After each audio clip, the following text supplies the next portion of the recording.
Welcome back to my channel. If you're new here, my name is Ariel and I have two boys ages 10 and 8. They are going into 5th grade and 3rd grade. So we've been homeschooling for about 6 years now. And I wanted to just show my curriculum pics, so if there was someone still on the fence about what they wanted to get, it might help you to decide. I know before the school year starts, I am always looking at like it feels like hundreds and hundreds of videos to see if I can find something that really stands out to me as something I want to use. So I've been through a lot of curriculum and I've watched a ton of videos on the topic to help me decide, and hopefully this will help you decide as well. So our first thing that we are going to be studying is math, of course. So math, our choice is Math UC. I like this program. Why do I like this program? So I love this program because you do not have to be the one that teaches the lessons. You can get this program, I think they all come with the streaming services. I have to double check that. But you get video that will show your student how to do each lesson. And it is from a phenomenal math teacher. My kids like his teaching. He's very clear. It does feel a little old, the video, but it's valuable and the students seem totally okay with it. So Math UC has been a blessing. Before this, we were using Right Start Math, which I love. I love Right Start Math. However, it is very labor intensive on the parent, on the teacher. You have to be the one to teach everything in that program. So it is one of the ones that we decided to this past year. So we started using Math UC around January of last year and have loved it. So my students are finishing up Gamma and Beta, these two. Now you will notice right here, it tells you there is one topic that is covered very intensely for the entirety of the book. So right now this one is single and multiple digit multiplication, and that's all that's in this book pretty much. So you may feel, if you jump around on curricula a lot, which I feel like I would have to discourage you from doing because there could be gaps that you're forming if you do this. If you do start if you do start Math UC, I highly suggest you stay with it for a while because this program is a mastery-based program and they spend a lot of time on the topic, and once you move on to the next one, they don't really go back. You know, there's not a lot of going backwards. It's not a spiraling type of curriculum. So I would highly suggest you stick with this one. Whereas other curriculum may introduce a topic and then spiral back and introduce a topic and spiral back. This one is a mastery base, so you master it in this book and then you move on. So it may seem like your student's falling behind because, oh, well, they only know this topic, but they know that topic very well. By the end of the book, they should know it very, very well. So they have a very strong foundation before they move on to the next thing. So it's got an A+ in my book so far. I'll let you know if that changes over the years, but right now my kids love it and I am very comfortable with it as opposed to a more labor-intensive math program. So we do a math lab in my house. So math lab is something that we do where I just add in math projects. So I'm still using some of our Right Start Math book. Actually, let me see if I have it right here.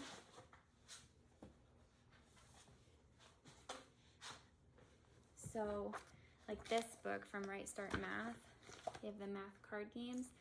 Phenomenal. We will use this with our math lab, which I schedule in every day. And it's just a lot of math games, card games to teach how to do certain things and to introduce new topics and all that jazz. So this will be something we continue to use, as well as math topics. This book is very old.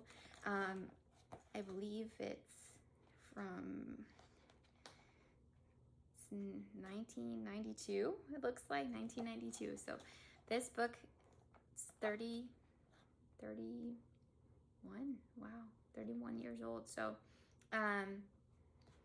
it grades like quick math, worksheet type of thing, right? Draw lines of symmetry.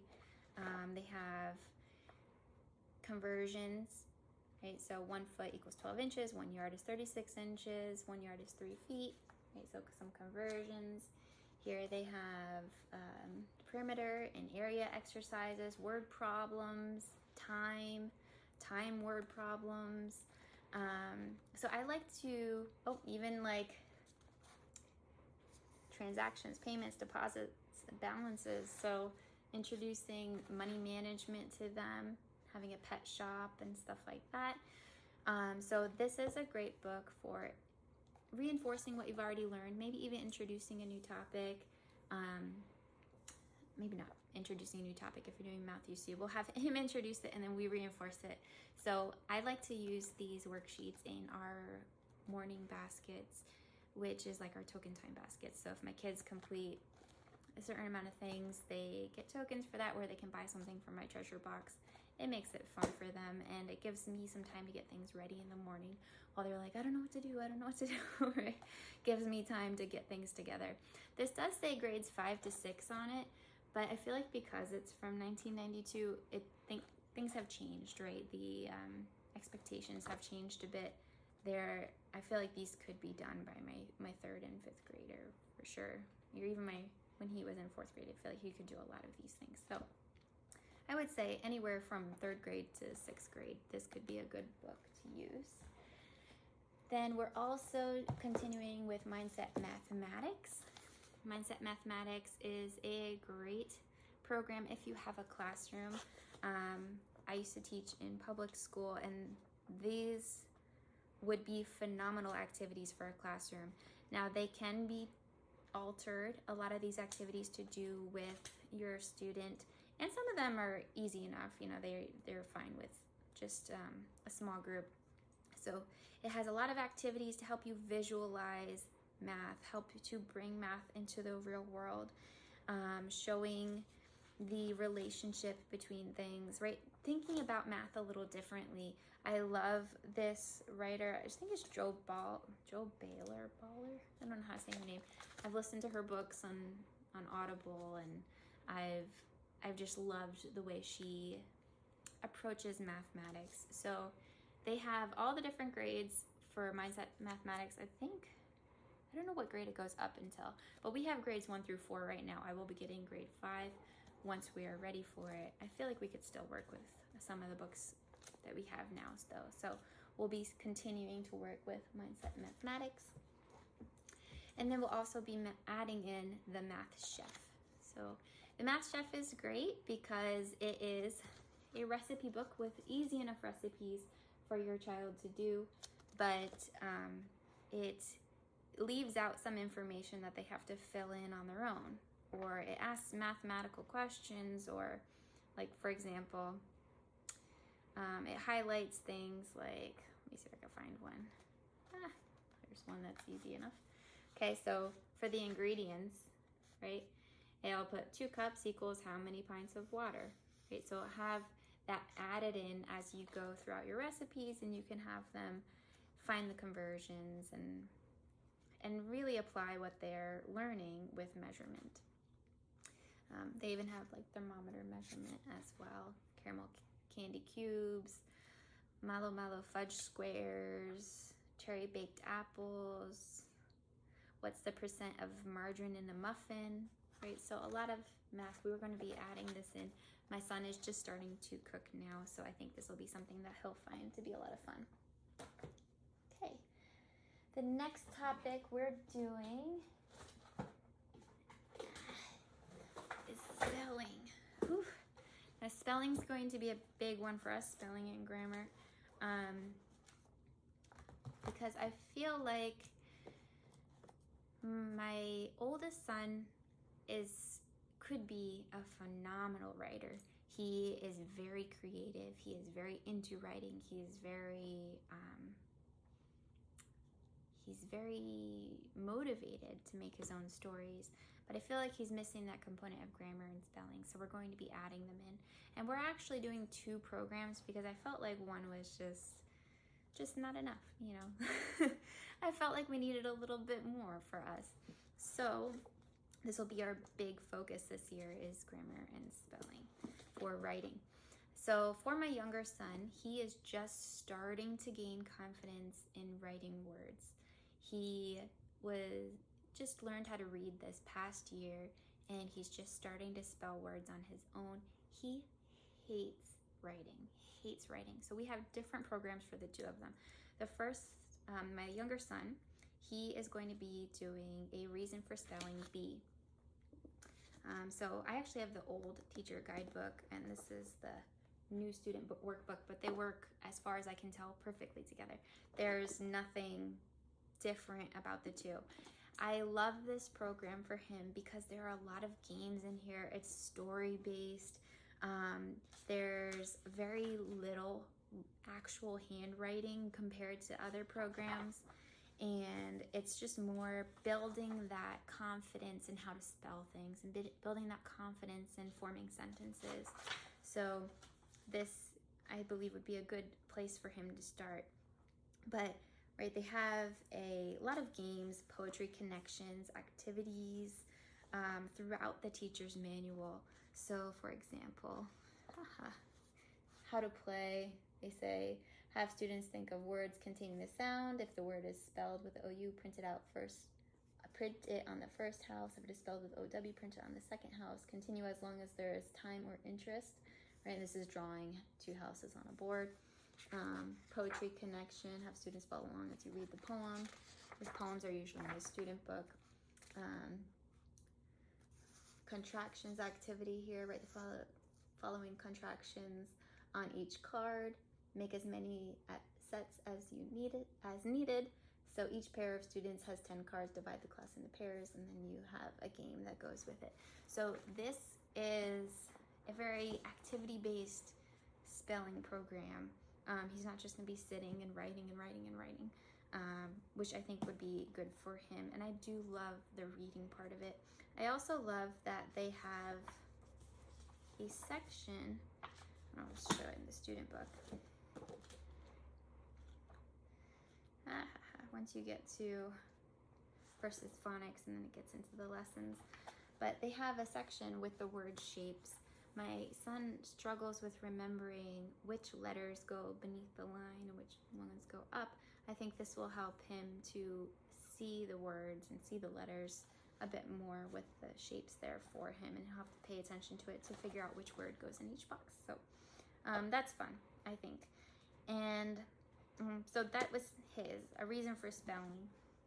Now this is Christian based, so if you are not comfortable with that, this wouldn't be a curriculum for you. And I believe this one as well wouldn't work for you. So this is spelling UC. We're doing E for my son. This is part 1. This part, spelling UC E, comes with 2 parts. It also comes with a teacher manual. We've been using this, so I don't know where the teacher manual is right this second, but the program, let me just show you what he's done so far, focus is to get you to pay attention to the chunks, the vowel sounds, the consonant chunks. That way you can see how they're used in real language. This is very Charlotte Mason based. It has the copy work, and then you work on the same passage the entire week. And at the end of the week, you have a dictation. So this is the passage again, and then the dictation. So they do have 2 sections for dictation. I believe that's if you need to do a second dictation. If your student makes a lot of mistakes, they suggest you do the second dictation. So if your student doesn't make any mistakes, you don't need to do the second dictation. So I liked this for him because it's something he can do not alone, because when you're going through the vowel chunks, I think it is really important that you sit there with him, make sure that they understand the sounds, especially my son. He has trouble with his speech. So sitting with him to make sure the sounds are correct and he's making the correct associations is important. However, with the copy work, he can do that totally on his own. It's more independent, and he'll be able to do the studying, the preparing for the dictation on his own. So just like the Charlotte Mason we're also doing, actually, Charlotte Mason using language well. So just like in Charlotte Mason using language well, he'll need to study the passage a bit before the end of the week so that he is prepared to do his dictation. So he can spend his time doing that more independently. As he gets older, I feel like he's pulling into needing a bit more of that independence. So using language well is the last thing we're doing for spelling and grammar. And this actually goes with spelling wisdom. These come together. You need both, I believe. I think you need both, as far as I can tell. So using language well is basically the guide for spelling wisdom, which is the passages. I don't know why they don't just put them in the same thing, but it's this together, okay? So they give you, say, a proverb, and these are very short. This is why I'm like, he can handle both. They can handle both spellings, right? So they have a proverb, right? Practice what you preach. And what they're going to do is to study this and review this and try to be able to write this from dictation at the end of the week on their own, okay? If they do make mistakes, something that you should do, another reason why you need to sit with them while they're doing dictation, is that you need to make sure that if they make a mistake, you put a little post-it over it immediately so that they don't see the wrong spelling. It's so that, I don't know if you've ever looked at a word and been like, that looks strange, right? And it looks strange because you've seen it spelled correctly so many times. And I believe this is the psychology or the thought process behind this program.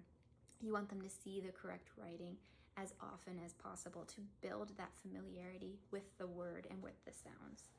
So these two go together. We'll be doing these together as well. Okay, so we've already got a pretty big stack here, but that's not all we're doing. Reading and, well, this isn't even reading, it's spelling and math. So spelling and math, and I can show you guys our schedule later. It's really a very small amount. Each lesson is very short. The next thing that we're going to be studying is science. For our science program, I've picked the Sassafras Science Adventures. This is volume 1, Zoology. I love the idea behind this. We will see how it goes, but I love the idea behind this because it is a very story-based science curriculum. And my kids love stories. I feel like reading really brings us together, gives us that time together. So I feel like this could be a really good one for us because it creates that connection while you're learning. So it is a story about two kids, Blaine and Tracy, that go and stay with their Uncle Cecil, and they learn all about animals that can be found around the globe. That's the general gist of the story. Sassafras Science does come with a teacher book, and I love this, the way this is laid out, because it has a book list. Okay, additional library books listed by each chapter. So when you're planning out your lesson, we're doing chapter 1, you can check, hey, can I find these books at my library? Are these available to me? And if they are, you can pick them up ahead of time. As well as, so they have the library connection, and they also have project and supply lists by chapters. So chapter 1, you don't need any, but chapter 2, you need things like poster board, poster board or shoebox, paper plate, and pom-poms. So there's things that aren't too hard to find. And then they have a guide to the characters of the story, and they have a breakdown, a schedule for what should be done. Now, I believe we're only doing science once a week, so it will take us longer to get through this than this suggests. Science is one of our rotating subjects, so we'll be doing it once a week, but they break it down for you into each day, essentially. so you can figure out what you're going to do. So chapter 2, day 1, day 2, day 3, day 4, day 5, right? What you're going to be doing. I like this a lot. It reminds me of our other curriculum that we're going to be doing, which is the story of the world. So story of the world, we're going to do volume 3 this year. We were working on volume 2 for a long time. Story of the world takes us forever to get through because look at this book. It's so meaty, this activity book. It gives a lot of options for... Daddy ordered poached sushi without you. Okay. They're having it right now. Okay. Daddy got you something though. Oh, he did? All right, I'll be in a minute. Thanks. Okay, so the reason... My son came in. The reason I really like this book is because it gives review questions, narration exercises, it has activities, it has library extensions. It's just a ton of beef to it, right? And it even has coloring pages, right? If you go to the back of the book, whew, it's got all these activity pages that it comes with as well. Maps, activities, right? All of this so far, ooh, there it goes. It's all activity pages, right? The student activity book. So you have all of that to work with. And then this is all the extra ideas and curriculum and all of that you're going to be working with. So we didn't finish Story of the World number 2. I think we'll do a little bit more. I might jump into the Renaissance age first before we go into book 3, because there's just so much extra activity to do that you're jumping around and doing, spending so much time on one topic, which I kind of like because then they know something very deeply. And then when you cycle through these books again, because it's a 4-year program, you can cycle through it twice or 3 times. When you go through it again, you can touch on those topics you didn't go as deeply into last time. So I really love this program. It comes with actually I think I had to buy it separately, audiobook. I highly recommend getting the audiobook because then you can listen to the stories as you're driving to one of your activities, or just if you need a break because you're always reading. It has the audiobook there. I highly recommend taking advantage of it because it's just so good. It's very well narrated. Okay, so that's our core history and science. In addition to that, we are going to be working with the Tuttle Twins every once in a while. The Tuttle Twins are fantastic. There it is. The Tuttle Twins are fantastic for obvious reasons, but I think it's really interesting to introduce the economy to your students and how things work in a very approachable way. These books have great illustrations, very, very approachable for kids. And along with these little books, you also get these downloadables, which I print 4 to a page so that we can make like tiny little activity books ourselves and then put them in our main lesson book. But they have things like word searches or crossword puzzles that reinforce what they've learned, and activities and mazes and Mad Libs and all sorts of little activities that you can I would put in my token time basket, which is something they have before we start school to get the ball rolling, to get them going while I'm busy doing other things. So that is something we'll be adding in from time to time, as well as when it comes up, right, when it's relevant. I'm gonna cross-reference these as we go with our Story of the World. We're gonna be adding in America's history for 1215 to 1776. So this will be added in as we go. We already started with the Silk Road, started learning about the Silk Road. So this will be fun to expand upon as we go through, jump out of Story of the World and jump into this for a little bit. This also comes with downloadables and printables, but I haven't printed out a whole packet yet because I haven't lined up everything just yet. But you can definitely use this in conjunction with your other history curricula. Okay. Whew. In addition to that, we're doing geography. Let me see.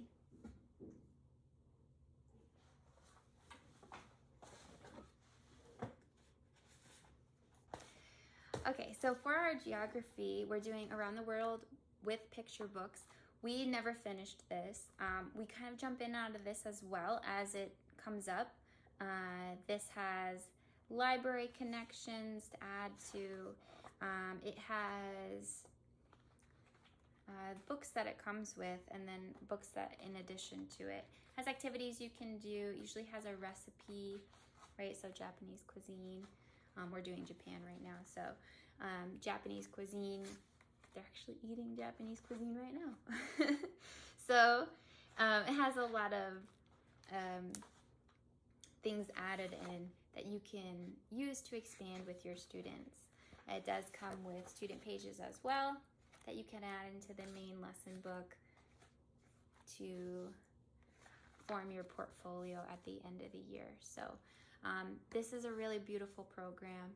I do feel like it's not as meaty as Story of the World, but it is a great supplement to it, adding in that depth of, oh, let's study what is this culture like today that we're learning about in our Story of the World. So this is an additional resource that we will be using. They also have the early American history that will go with our information, or our lessons, you could say, when they come up. So they have a lot of activities and books and all sorts of things added in. And I'll try to add a flip through to all of these in our shorts, the shorts on the YouTube, if I can figure out how to do it. I'm not really YouTube savvy, but I think I can figure it out. So if I can figure out how to do that, I'll be adding that in later on. Okay, and I think just 2 more subjects we're doing. We're doing Spanish. We chose the Charlotte Mason. I chose the Charlotte Mason Spanish because I felt like it was very closely related to the way that I used to teach English when I taught non-native English speakers. So I felt very comfortable with this approach. It's the Mastery +1, or What You Know +1 approach, where they introduce just a little bit at a time and then they add onto that. They build onto that so that you can form sentences quickly and form conversations quickly. It does come with audio of a native speaker, which is helpful so that my awful accent is not leading them down the wrong path. So that they're able to hear a native speaker saying the I guess target phrases that we're going for. So the target phrases. Okay, so this is Speaking Spanish with Miss Mason and Francois, Volume 1. And we got this on the Simply Charlotte Mason website. Okay, and finally, our final curriculum, I think, unless I add to it later. Oh no, there's 2 more. Okay, so hold on before I do this one. So we're doing herbalism this year, and it's something I always wanted to study myself. I have studied a little bit. I've got a small herbalism certificate, which, I mean, I feel like I've forgotten most of what I've learned. So this will be a refresher for me as well. But this is very Waldorf-y feeling, I would say. So if you're into Waldorf curriculum, this would be comfortable for you. But they have some story that goes with it, and then they have recipes. Oh, there's not a recipe. They have songs, and then they have recipes. This one's lemon balm, right? And making perfect herbal teas. Use the sun to make your tea. Lemon balm tea. Herbal steams. Runaway Fever Brew, Story Time, The Star's Gift. So they have stories that go along with it, like I said. So this is a very Waldorfy feeling book.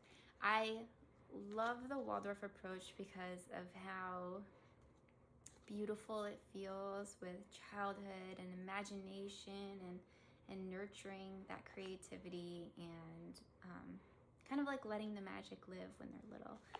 So I feel like this is going to be fun to dig into. I'll be using this as well as I have the Apothecary at Home subscription, or I had the Apothecary at Home subscription.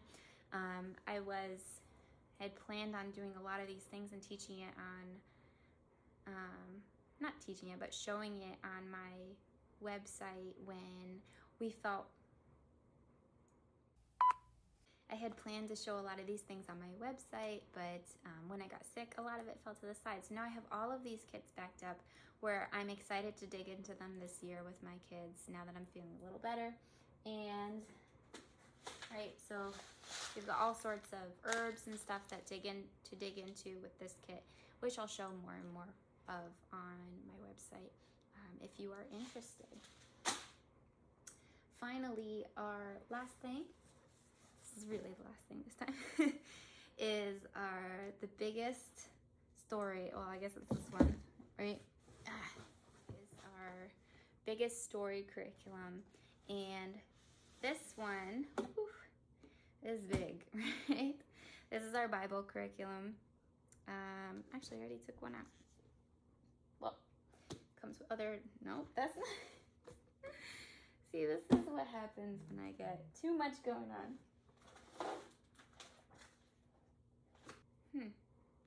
All right, well, it comes with one more book than this. I don't know where the other one went this second. It's probably under my camera.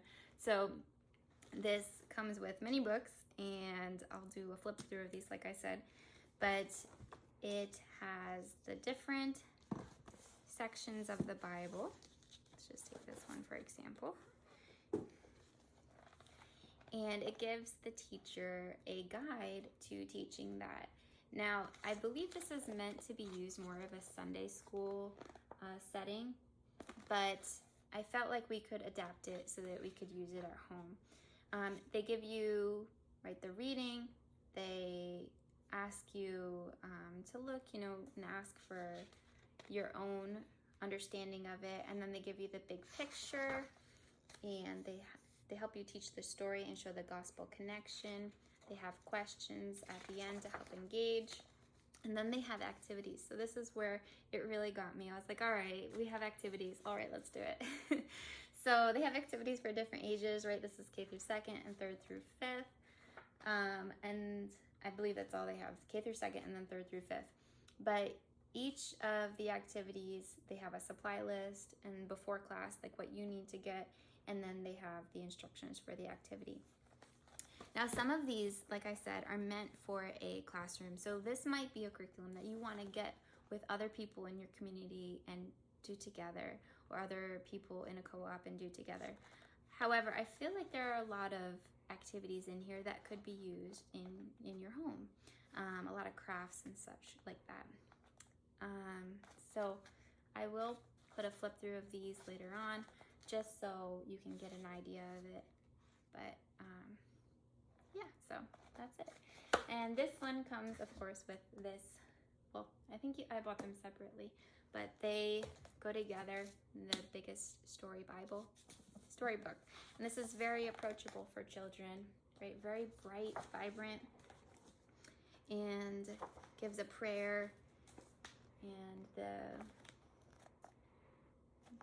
the reading that is accompanying each story. So you could read it in here, and then you can go into your Bible as well and reference it there.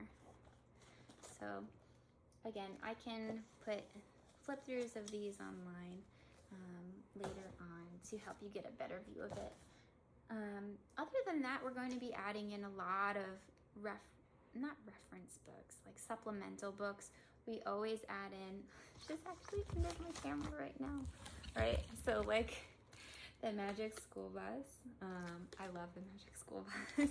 So we always add in the Magic School Bus. And I like these It's a snap, George Eastman's first photograph. This is what is the name of this series? I don't know. I can't see the name because it's covered by my library's stamp. But these are great because they have great illustrations and a little view of historical figures. They have people like Tesla and Edison and stuff. So we're going to be adding in books like these, adding in the books, like I said, from Around the World in Picture Books. Here's the other version of that. We have like things like these lab books, Maker Lab, which gives you a lot of activities. So I'll add in little views inside of these books as well, so you can see if you want to add in any of that supplemental material. So I'm getting called. So I think that's it. I hope you found this helpful, and if you did, I would appreciate it if you liked it and subscribed, right? So weird, but I would appreciate it if you did. So take care. I'll talk to you again soon. Bye.